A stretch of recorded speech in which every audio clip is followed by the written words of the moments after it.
So then we'll just move into our first regular segment then.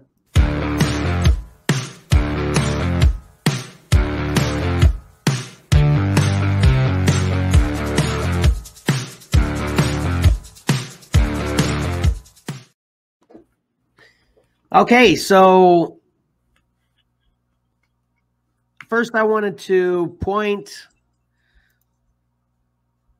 this movie out, Jay and Silent Bob reboot, because Johnny requested that you watch it, particular Mike, and then me, and I started watching it. Did you start watching it? No, I spent the week catching up with Obi-Wan. Oh, Obi-Wan there. That's right. That's awesome. It was. We'll talk about that. Yeah. I probably watched maybe the first half hour of this. I mean, it's typical, obviously, as you can imagine. Jay and Silent Bob. Yeah. And I'm enjoying it so far. It's definitely takes you back.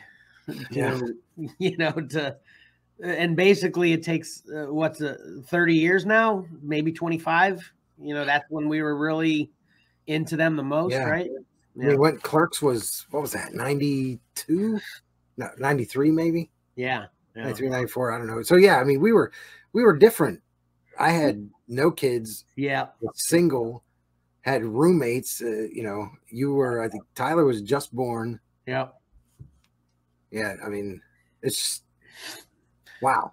But it's good, and obviously, well, I shouldn't say obviously, but I comment so regularly about, especially comics and TV shows and stuff getting vulgar and cursing a lot. And some people feel like I'm kind of sensitive to that kind of thing because I mention that, but I'm only sensitive over here when it comes to that. But if I know that's what I'm in store for and that's what I choose to go get, I love it, just as much as anyone else I know. So, obviously you get that with Jay and Silent Bob. And when you're in the first, we'll probably have to talk about this more private because the first, I think it's the first scene, real early in the movie. It's there's one thing that Silent Bob, Jay does that's just freaking hilarious. So it just lets you know what you're in store for the next hour. yeah, exactly. Yeah. It's like, hey, we're still the same. You may have changed, but we're still the same. Oh, we got another comment from Steven here, which this is good to know too. Said he got the giveaway package and plan on getting us a picture with them. Yeah, nice. And he said we picked some wicked comic books to include. Perfect picks for him. You're welcome. Thank you again very much, Steve. It was fun picking those out too. I mean, we had a good time deciding on that as well. So yeah, couldn't be happier that you like them. So thanks for letting us know. All right, and then I went kind of the opposite direction from Jay and Silent Bob. And I watched this. Now, so this is a Tick, Amazon Prime original. Did you watch this at all when it was new, Mike? Is this from the 90s? No. Tick? No. I think that's when the show came out initially, wasn't it? Yeah. This is not that one. This is okay. I didn't watch this. I didn't know this existed. Oh, really? Oh, okay. Is like I said a few weeks ago, are there two different Amazon Primes? Because I didn't see this. Or your searches must be a lot different than mine. They're putting up that must be what it is. Yeah. Hey, Ty, are you familiar with this at all? No, I've never seen it. Are you familiar with the Tick at all? I've heard of him. Okay. So he's very funny, campy, superhero, and he's kind of a big airhead, musclehead, and it's basically comedy, obviously. And I think this came out in 2018, maybe 17, but it only lasted 2 seasons. So I actually binged, being sick, I spent a lot of time just laying around the couch. So this is one of many seasons a couple more I'm going to get into that I binged the whole first and second season of this, and I loved every minute of it. It's great. That's good to hear. Yeah, it's and like I said, it's the polar opposite of you know, the kind of things I complain about with superheroes. This is just totally goofy and ridiculous, but as far as everything I could tell, it's as family friendly as I need it to be to, you know, enjoy it. But it's pretty funny. It's pretty funny. And this has I forget the character's name, but he was in Guardians of the Galaxy. Plays the Tick. The main star. What's the name of the Star Force on Guardians of the Galaxy? That, you know, the ones that had the star ships that fought Thanos' ship back. Remember that? The Ravagers or something like that. No, the good guys, the ones that are the Nova Corps. Nova Corps, yeah, that's it. Yeah, Star Corps, yeah, Nova Corps. Yeah. He was not the leader of the Nova Corps guy, but the one other pilot that we kind of got to know that was kind of the leaders. That's who plays the Tick. Okay. So he's good. Anyway, but big recommend for this. Yeah. I don't know whether they're planning on doing any more in the future, but you should definitely check it out. Tyler, check it out. Tick's funny in general as well. I have to show Mark. He might like it. Yeah, I bet you would as well. Yeah. Mm-hmm. And, you know, I went to that because we had that one Tick book in the, this is what happens to me. We had the one Tick book in the, You Got a Deal or You For Real. So then I'm like, oh, you know what? Let's see what's up with the Tick. So. Yeah, Tom the Giant Batman loves the Tick. Yeah. Anytime I see the Tick, I think of Tom. Yeah, exactly. That's what we commented, when we saw that too as well. Then I kind of went into an animation. I'm sorry. I got this out of order. So then we talked about me checking out Star Trek Strange New Worlds, the latest, Star Trek show that's available. This is on Paramount Plus. This is a Paramount Plus original. And we talked about this being, prequel. But it's not actually, because Enterprise was actually the first contact. So this is, or the first, working with the Vulcan to get some space travel going on. But this show is kind of right after that. So it's a prequel to everything except Enterprise, as far as I know. And I'm not a big Trekkie, so I'm kind of off the cuff here based on what I know with what I, from what I watch, So, Tyler, have you thought about checking any of these out? No. I really just don't have any interest in Star Trek personally. At all? Yeah, me too. There's already so many other things that I don't get to where Star Trek's probably never going to happen.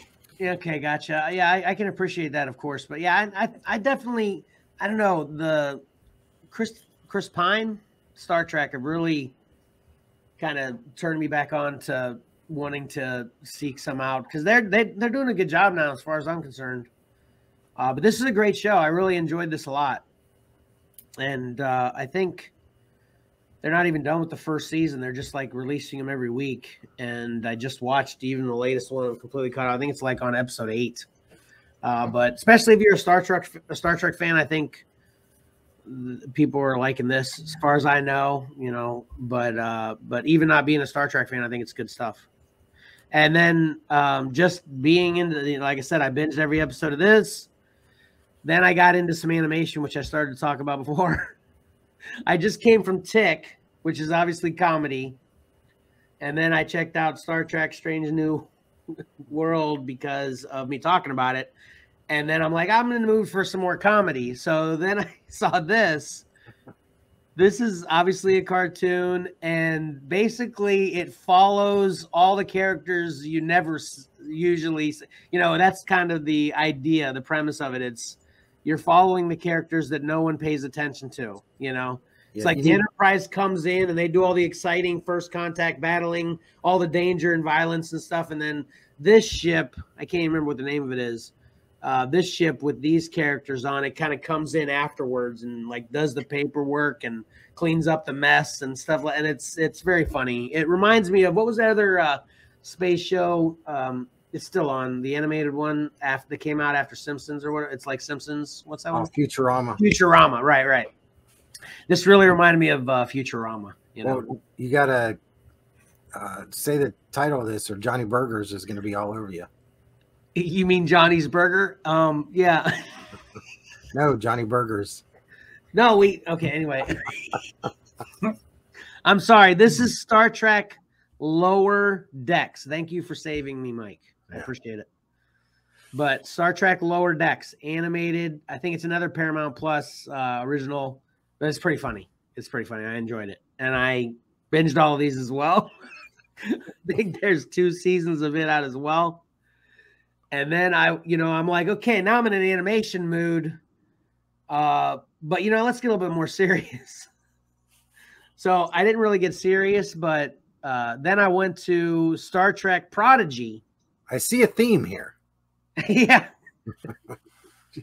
So this is also animated, but this is more like a Toy Story, CGI, whatever, computer animation kind of show. But this is also kind of, it's not a comedy, but it's definitely for kids. It's fun enough. I don't really recommend this for adults though, but I think this is, if you're a Trekkie fan, you got some kids and you want to start that journey with your kids, I think this is a good place to start. I thought it was good. The animation's nice. This is just story simple, it's like I said for kids, but it's not bad. I enjoyed it as well. And then before we get into the big topic, what is it? Oh, sorry. What was that? I know what that was. Watch this movie. This is Spiderhead. This is a new Netflix original with Chris Hemsworth. What's that kid's name? Mr. Fantastic from the Bad Fantastic Four. I always forget his name. Anyway. I don't know. Hook me up, Tyler. What's his name? I can't remember. Miles Teller. Yeah, I think that's right. And Journey Smollett. I'm guessing. Yeah, it is Miles. Yes. Yep, that is right. Yeah. This is Max. This is one of Max's favorite actors. But anyway, did you guys hear about this or check this out? Me and Maddie have been trying to watch it. We just haven't had time, but we're waiting to. Oh, you're trying to when you get the time, not trying to. We'll probably watch it today. Just watch something else. Watch Star Trek Lower Decks. What are you saying? It's bad? Oh my God, it's so bad in my opinion. Now I really got to watch it. Okay, that's fine. You can do that. All the trailers I've seen I've loved. Yeah, I thought it looked cool too, and obviously it's Chris, and I like Mr. Teller there too a lot. I thought I'd like everything about this, but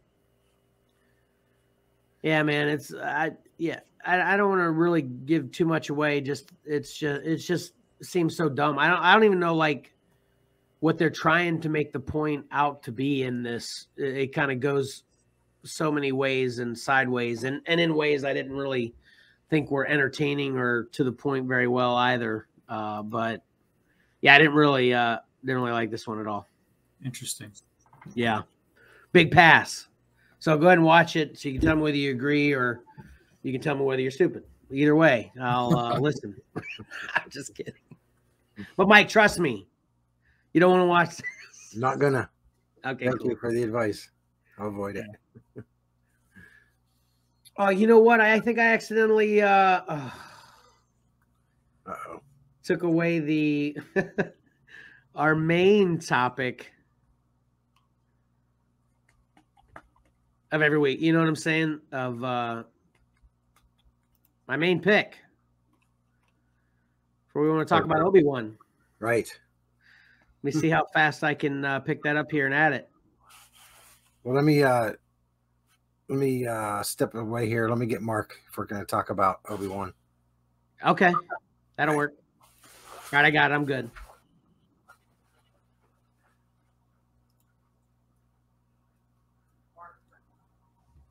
Tyler, did you leave too, or did you just check the silence in yourself for a second? Okay. I think now Mark hasn't watched the last 2 episodes, so he probably just wants to chime in for a second about what he thinks. Okay. So obviously we've moved into talking about Obi-Wan Kenobi on Disney Plus. The finale was this past week, so the series is over. We have another special guest, Mark, wants to chime in on his opinion. What's up, little buddy? What do you got to say? It's better than any Star Wars show, in my opinion. Like, it's better than The Mandalorian and the Book of Boba Fett. Wow. Okay. In my opinion. And you haven't even seen the last 2 episodes, which, in my opinion, the last episode is the best one. That's what I told him. Yeah. Hopefully, the last episode is what makes it good to me. Yeah, right. So hopefully we'll get those in today. Yeah. Because I'm ready to watch them the second time. He'll probably come back. So right now he's saying it's the best Star Wars show. He's going to watch that last 2 episodes and come back next week and be like, hey, this is the best Star Wars anything ever that's ever existed. I won't be surprised, Mark. Seriously, it's really good. I liked it. But thanks for chiming in, Mark. But we want to talk about those 2 episodes now. So if you want to not get spoiled. Okay. Bye. Bye. Bye. Yeah. So we watched every night we watched an episode, and then we had to double up on some. I just want to say this. Luke has been my favorite from the beginning. I was really disappointed in the Disney trilogy and how they handled Luke. You know, he just gave up on being a Jedi and stuff like that. Having watched this now, I need to say that Obi-Wan Kenobi is now my favorite. And it's because of Ewan McGregor's portrayal in this. I felt the 1, 2, and 3, episode 1, 2, and 3, I just think it was bad directing because everybody seemed real stiff, and then the dialogue was real cardboard-like, and it just didn't flow. This is phenomenal. This is making me like Kenobi way more. Way more. I agree with 75% of that. Yeah. What do you think, Ty? I love everything that Kenobi does. It's just a lot of the other things that you're talking about being stiff, or just a lot of quirky things in the show that are weird. Well, I think he was talking about it being stiff in the prequels. Yeah. Oh. He's saying he likes him better in the show because he was stiff in the prequels, right, Mike? Yeah. Hmm. Well, I thought we were kind of headed down the same road here on this, Mike, because I think all the Obi-Wan fans were hoping to get a lot more Luke out of this show prior to the show starting. So with Luke being obviously your big one prior to this show and then not getting any Luke, I guess that kind of balanced for you with how much more you like Obi-Wan because he, was done better in your opinion than the prequels. Right. But even though you didn't get much Luke, didn't that frustrate you though, as a Luke fan especially?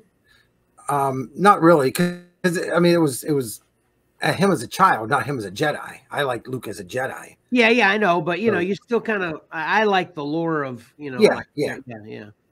I thought about this more recently from the Luke perspective. Is that when Star Wars starts, Leia is already gung-ho and part of the rebels, and Luke has no idea what's going on. So what would we really get out of Luke in this show? Because he's clueless about the Jedi in general when Obi-Wan comes around, or old Ben comes around. Yeah, that's a good point. So there's not really much storytelling to give Luke in the show, I believe. Yeah, it's just him playing in the dirt. Right. All right, well, my counter to that is, to kind of put it in a real kind of simplistic way, Rogue One, okay? Mm-hmm. And I'm gonna talk about the prequels in general, okay? They took one comment in Star Wars and created a multi-galaxy battle of epic proportions, which we love, obviously. From one comment in the New Hope, and then we also got Rogue One, which was also another movie that was based on one statement in one meeting from A New Hope, and we got a whole epic movie, which me and Ty talk about that arguably being our favorite Star Wars movie. So my point is this: I don't think it's arguably. Huh? I don't think it's not arguably for me. It is my favorite movie. Okay, I just say arguably because I always include the New Hope in that conversation. But anyway, so my point is this: I don't know the answer to your questions specifically, but I'm just telling you, if they wanted to have a fun adventure, including Luke with Obi-Wan being involved, with Luke still being able to come out of it as kind of naive about Jedi and stuff when it's all said and done, and New Hope, trying to maintain that continuity, they could have done it. Basically, this is one thing about Leia too, okay? So obviously Leia's on this whole adventure with Obi-Wan, right? Mm-hmm. And, Ayla made this argument for what I'm getting ready, against what I'm getting ready to say, that she's like, oh, we needed to kind of get to know how Leia knows Obi-Wan and stuff like that anyway. So this made sense for them to go that way. And I'm like, no. In my opinion, if you rewatch A New Hope, and I'll try to quote this, but I might be off, but it's something like she actually has to tell Obi-Wan who she is. In the hologram, she says, you served my father in the Clone Wars. Now, I've also heard the rebuttal that she is reminding him of that as a way to try to a call to arms for him in A New Hope, which whatever that could be. I'm not, I always look for a reason to like something as opposed to trying to dislike it. But the point is, in my opinion, from the way she said that in the original hologram, help me, Obi-Wan Kenobi, you're my only hope. The way she talked to Obi-Wan in that, Obi-Wan didn't even know who she was. That's how I originally took it. That's why she said, you served my father in the Clone Wars. Do you remember that, Tyler? Yeah. Yeah, they're trying to line up things from decades apart. Of course. Perfect. But I do see what you're saying there. My point is just they could have done the same thing with Luke. Right. I didn't have any. I agree with that. Yeah, I didn't have many expectations on Luke during this, or Leia for. Right, exactly. Or Leia. That's my point. Look at this poster. Just for another example, I'm gonna rant negatively here for a while, and then I'm gonna get to good. So I'm not trying to get everybody to hate this show or not watch it. I'm not trying to beat you up for your opinion either, Mike. I'm just really expressing my frustration, just venting a little bit. But look at this poster. Where is he? Where is Darth Vader? Where are you under the impression this poster is taking place? You haven't watched the show at all. Where are they in this poster? Tatooine. Right. Exactly. Right? Yeah, who's on Tatooine besides Obi-Wan? Luke. Yeah. So everybody, I shouldn't speak for everybody. Myself and the people, Tyler, namely, that we talked about prior to this show coming out, the Obi-Wan's job is to be on Tatooine with Luke. So if there was going to be a bonding thing happening that they wanted to kind of start up and kind of, maybe twist things in a certain way to make it work out, and maybe needs a little forgiveness as far as continuity is concerned, like you're saying with Leia, Mike, why wouldn't that be with Luke? His job is to watch Luke. The last time we saw Obi-Wan, he strands himself on Tatooine to protect, for the sole purpose of his life is to protect Luke. That's the first thing. That's the last thing we know of Obi-Wan's character at all. And then we get this poster and the trailers, and all it is Obi-Wan on Tatooine. Well, so, there's the twist. Twist. Hey, check this Obi-Wan. Check this Obi-Wan movie on Tatooine that doesn't take place in Tatooine, has nothing to do with Luke. It's actually about Leia and the coming of age story of a secret Padawan that's trying to murder Vader. What? So that's why I keep using the term catfished. It's like, this wasn't horrible. I love Star Wars, so I enjoyed this fine enough, but it's not. And that is just my surface complaint. If I want to nitpick other stuff, there's just silliness throughout this. Mike, now that you've seen it, how about when they did the whole Inspector Gadget thing where he's got the trench coat and he's hiding the kid under his trench coat. He's hiding Leia under his trench coat as no one can see her feet. They're on an Empire or an Imperial base. Stormtroopers and all these Empire people. Stormtroopers are running by him while he is walking away. Yeah, and he's sneaking Leia out under his coat. Yeah, is this show for like 4-year-olds? Or are we supposed to take it seriously? Where's my ground here? You know, I mean, it's things like that. I agree. And then it seemed like the Stormtroopers are just cannon fodder a lot of times. They're just, they're getting wiped out with just about every shot. But what they're shooting at, obviously, they miss everything. But I that's definitely a good point. That's a good point. Yeah. So I got to accept I give it a free pass. I give it a free pass because I enjoyed everything else so much. Okay. and I have to agree with Mark. I think I enjoyed this more than The Mandalorian. What? And way more than Book of Boba Fett. And this is why. And like Tyler kind of said that, I think Tyler said the last episode really wraps it all up. I mean, that's what everybody's waiting for. I mean, whenever a few episodes prior to the end, I think when he found out that Anakin was still alive, it's like, holy cow, that was awesome to see. And that last episode where they fought was, I'm trying to think of all the lightsaber battles that I've watched, if there was one better than that. Oh my God, Revenge of the Sith, it doesn't even compare. Which one in Revenge of the Sith? Obi-Wan. The end of fight. Yeah. I think it would be stiff competition there. I haven't watched that one for a long time. But come on, you need to watch it again. I can't go stiff competition because that episode 3 fight is far and away like the best. That's like comparing a high school football game to an NFL football game. It's like not even close. I mean, even if it was a good high school football game, which I agree with you, I liked it, Mike. I don't want to give you the wrong impression. I liked it. It's just nowhere near anything of Revenge of the Sith caliber, or even the end of Empire, the Phantom Menace with Maul and Qui-Gon and Obi-Wan. In my opinion, I mean, it just wasn't the same. But I mean, it's a TV show. It's a TV show. Yeah. So. Well, I haven't watched episode 3 in years. But I thought it was great where when Obi-Wan still does that little thing with the lightsaber, he does that little flip thing when he goes to move in. I think that was cool that he still did that. But I loved it. I thought it was, whenever he slashed open his Vader's face, and then when you're getting the Hayden Christensen voice mixed with the Vader voice, or the. Wait, I thought you said you hadn't seen that yet. No, I watched them all. Mark has it. Oh, Mark. Oh, okay. Because I was trying to be quiet about something. So now I know you've seen all this. Yeah, you can let her. With James Earl Jones and Hayden's voice mixing and all, I'm like, holy cow. It was just that was very cool. Fantastic. Yeah, I love that too. I love that as well. Yeah. I told that a few days ago, I think, when Obi-Wan defeated Vader, their conversation after is like top 5 scene in Star Wars. Yeah. That's exactly what you said. Yep. Mm-hmm. Patrick actually has a chime in here. Hopefully he's still listening.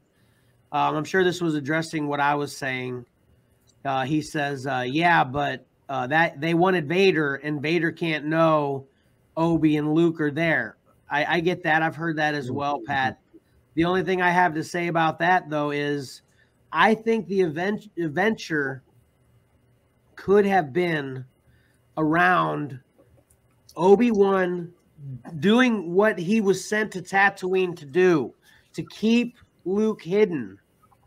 So that, Vader is maybe on to something like obviously the Inquisitor was and stuff, but he never finds out. They don't take it that far. Maybe here I am being a writer of a show that doesn't exist. My point is, I think they could have done it to where at the end, Vader still didn't know Luke existed, and Luke still wasn't aware of the Jedi. They could have, excuse me, sorry about that. They could have done it in such a way, which that actually would have been impressive writing, I think, as well.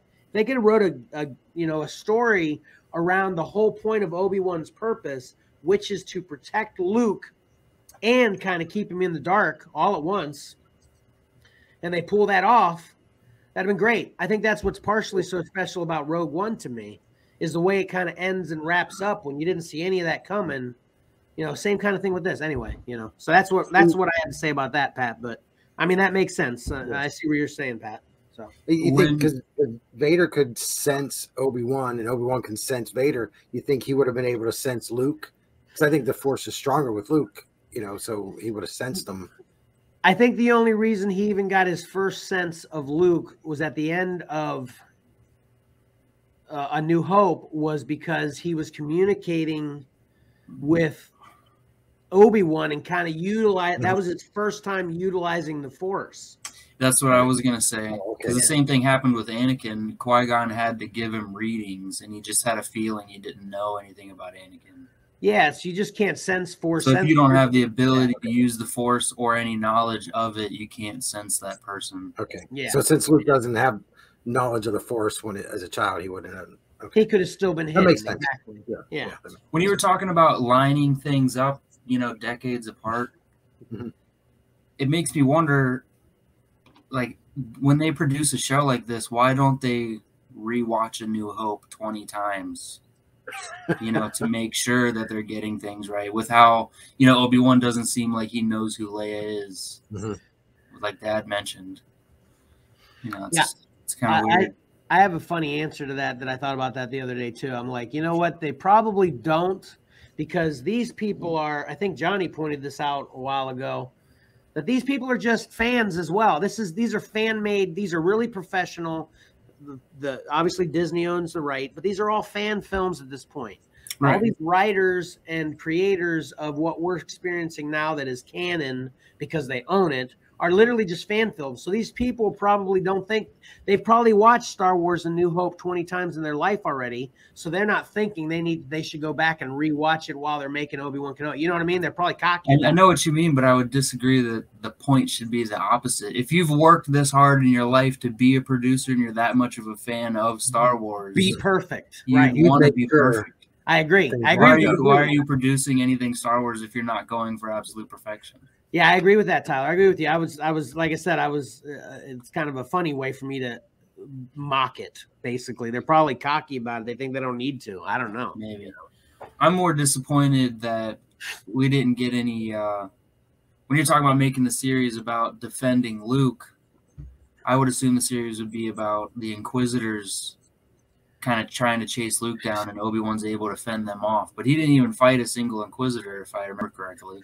He just ran from her. Yeah, he just ran from them, and he fought Vader twice. Yeah. But also in the original trilogy, Vader talks about, him not sensing Obi-Wan for so long, or he hasn't seen him or felt that presence since, and then that line cuts out of the movie. Yeah, it's a safe. So you assume that's from their confrontation on Mustafar. But now he's obviously going to have a grand memory of that incident in the finale. Yeah, you mentioned that, and I think that's the way that line cuts off. It can be interpreted to now mean after their battle on, Tatooine, or no, they weren't on Tatooine. Were they? Yeah, it was some I don't know the planet. Random asteroid, I think it was a random asteroid or something, wasn't it? I don't know. Anyway. But it was great to see Vader's power. Like, I think I texted you when he just grabbed they escaped the transport ship and just pulled it right back to the ground. Yeah. I mean, and then when he was fighting Obi-Wan in the finale, where he's just grabbing huge pillars of stone and moving it, it's like, look how powerful. But then Obi-Wan he showed his power when he's just throwing rocks at him. I was like, holy cow. Yeah. That's why I loved it so much, because it was such an awesome display of power. Yeah, between both of them, it wasn't just a lightsaber. I mean, they were using the Force. Like, I mean, yeah, you guys have watched all of them way more than I have, but I don't remember seeing anybody use the Force that much in a battle. Yeah. It was awesome. Yeah. One question I have too. Rewatch some old stuff. Obviously, Vader's got some armor that can withstand a lightsaber strike. Does he? Right. Unless you think Obi-Wan was just slicing him a little bit in the back and the face on purpose. Yeah, I think he doesn't have armor that can withstand a lightsaber strike. I think anytime when he gets him in the back and knocks him over, that looks like a pretty fierce hit. Like that would cut a normal person in half. I can't comment on that. I don't remember that in particular. Well, my appearance of it that he's got armor like not exactly Beskar, but something strong to withstand a lightsaber strike. Why did he act fended off in their first confrontation by that lane of fire that was recreated that he couldn't get to Obi-Wan? He couldn't just walk through that fire? Yeah, it might be a fear thing, though. No matter how protected he is, it's a psychological thing, I imagine. Maybe. You know what I mean? You know what else he can do? That he created the fire in the first place, and then when it reignited, he was like, "Oh, I'm." Yeah. You know what else Jedis can do that I've seen him do a bunch of times? What? Jump. That was not very wide. A Jedi could jump over that all day long. You know. Yeah. But Vader can't because he's got. Remember, Mark said he's not very flexible. He's got those metal legs. Yeah, it's yeah. Like I said, overall, I told Tyler that I think the last episode was an 8.5. I thought it was really good. But every episode aside from that, I give like a 5.5. So I gave the series overall like a 7. Uncle Mikey, what did you think of you remember the scene when he's traveling with Leia through that, like with the taxi driver, and they get to that laser gate? Mm-hmm. Yeah, the one didn't Obi-Wan single-handedly. Yeah, he single-handedly defeats like 12 guards at that gate, and then when they get past it, and then another group of like 5 more troopers and an officer show up, they're like, "Oh, we're screwed." And he laid down. Yeah. There's just so many things like that. Yeah, there's just so many. Yeah, and we talked about it. You may not have heard us. I don't know what you did because you chose to step out on occasion with the teasers or the spoiler alerts before Mike. So I don't know what you did here or not. But yeah, that was another thing we were talking about. Is he's hiding while he's looking for Leia, but he looks totally like a Jedi in every way. So that was odd to start off the show. And then let me ask you this now that you've seen it too. How do you feel about what it's Reva? Reva is her name, right? Reva? Right. Yeah, the Inquisitor. How do you feel about her? Is she a good guy or bad guy? What do you think's up with her? Well, I think it was an ends justify the means type of thing for her. I think she wanted revenge on Anakin. Right. For when he killed the younglings. Right. So it was, but it's kind of, I was a little bit confused there. It's like, why did she need Kenobi to get close to Vader? She was close to Vader all the time already. Right. Yeah, exactly. So I don't know. I kind of just gloss over some of that stuff because I'm enjoying it. Yeah, I know you kind of have to enjoy it, which is what I do too. I agree. But the question here on the table, Mike, for you is, what do you think about her right now? Do you consider her a good guy or a bad guy, or you don't? Either way, I think she skirts the line. I think she walks the line, but I think she would lean more to bad. I think she'd lean more to bad. Well, because they doubled down on. Obviously, they wanted us to kind of be more sympathetic to her plight because we find out she's a youngling, but then also too, then they double down at the end with her having mercy on Luke. There's a perfect example too. We talk about how Luke doesn't know anything about any of this. How are we going to have him incorporated with any kind of Obi-Wan action and lightsaber stuff? He was being chased down by Reva and all that and running and stuff. And he saw everything that she was doing to Owen and Beru. My excuse there is he got knocked out at the end of that. So what that memory got loss. amnesia now? Amnesia, yeah. Bad dream. Fine. Lump on the head. That's the only one I have an excuse for. I'll buy it for $1. Okay, whatever. I mostly want to know how Reva survived Order 66. Because in the flashbacks, multiple times they show Anakin swinging at her as if she's being executed. Well, she said she didn't die. She didn't explain her injuries specifically, but she said she faked being dead amongst her dead Padawan friend or youngling friends. Right. That's how she said she escaped. But the question still is, how 10-year-old daughter, 10-year-old girl, whatever she was at that time, I'm assuming 10, how did a 10-year-old girl not only survive that by obviously hiding among dead younglings, but when did she go? Oh, she got up and she scurried away, and then where'd she go? I mean, there's just. And then she went to Darth Vader like a few months later and be like, "Hey, hey, can I get a gig?" We'll wait for the that. only contradictory part to that is I do remember her saying she hid amongst the other dead younglings. Yeah. But it was in the last episode when they showed Anakin being face to face with her, right? Looking like that's he's the way I down. So it went backwards a little bit. Oh, gotcha. Oh, yeah, you're right. Yeah. Because if they showed a flashback of him striking her down, and then later she mentioned how she pretended to be dead, the way it played out it made it look confusing, I guess. Yeah, like I said, some real poor writing that could have been better.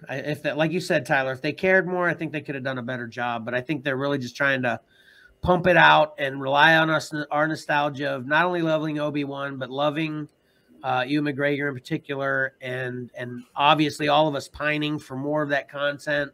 And they rush it out. And then I think, did you post that post, Tyler, that Mandalorian's 8 episodes, Boba was 7. Obi-Wan 6. What's happening here? Why are we getting less and less of this stuff we love? It should be the opposite. Hey, and that's mostly the issue with all the quirky stuff, because it's because the shows are so short. We shouldn't be getting any sort of weird filler action. Agreed. I don't need a 10-minute Leia chase scene running from adults, like how we talked about. Yeah. Yes, exactly. We did talk about that. Yeah. And another thing I wanted to mention too, because Patrick mentioned this a couple episodes ago about how you can apparently get run through with a lightsaber and survive now, like she did with the Inquisitor. And I didn't say it during the episode, but every time I listen to the episode after now, I think, man, that would have been a perfect time for me to call out Tyler and been like, Tyler's got to be so mad at how Qui-Gon died, because basically the same thing just happened to Reva. And everyone else is surviving. Yeah. Steven had a comment that Yoda used the Force a lot during his battles. I was going to mention that.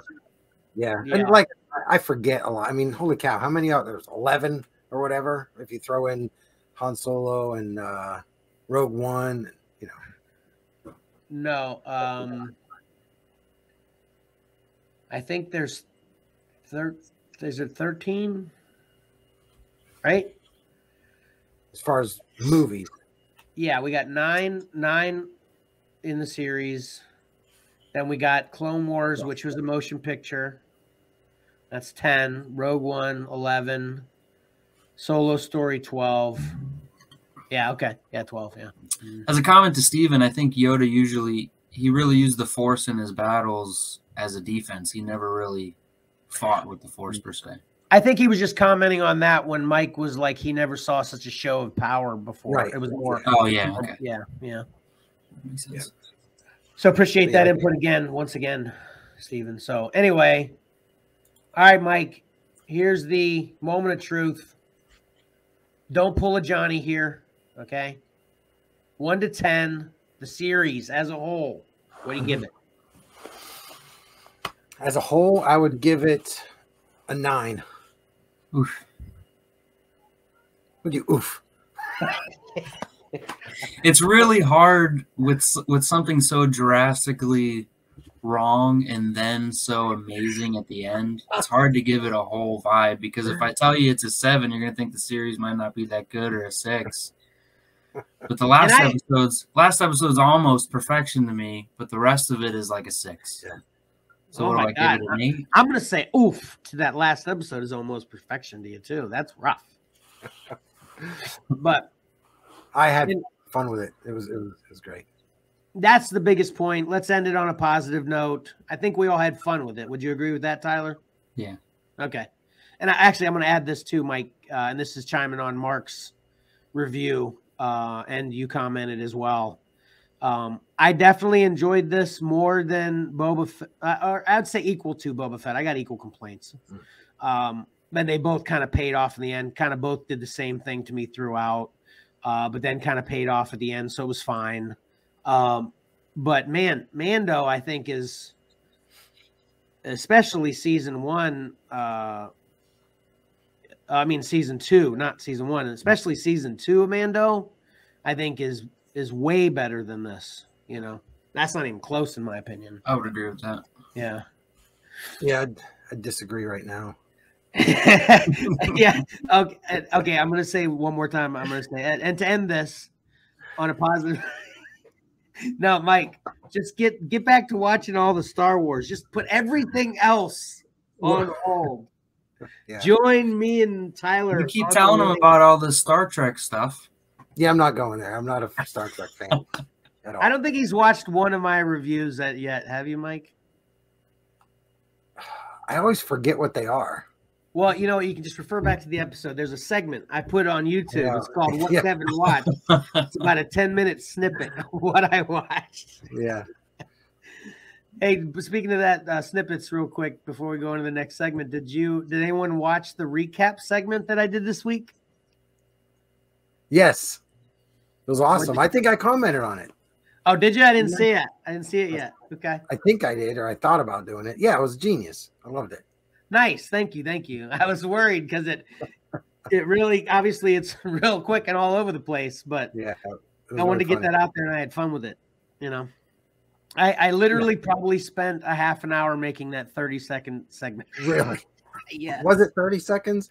Yeah, exactly. It was like maybe 30 point something in seconds, but it's real short. Yeah. Yeah, it was good. All right. So overall, we all thought Obi-Wan was definitely an enjoyable experience. Mike loved it. Yep. Me and Tyler are a bit torn, but liked it as well. And just fixed stuff. Hopefully, you know, people start, you know, bigwigs start paying attention to Exceller Comics and, you know, take our advice to just, you know, do more due diligence and do your homework and write better and take your time. I would rather wait a year after they talk about when it's going to be released, like it's a year later, like they originally say it's going to be out in 2021, wait another year to 2022 and have it be better rather than them rushing it out to meet deadlines and stuff like that. I don't know, you know.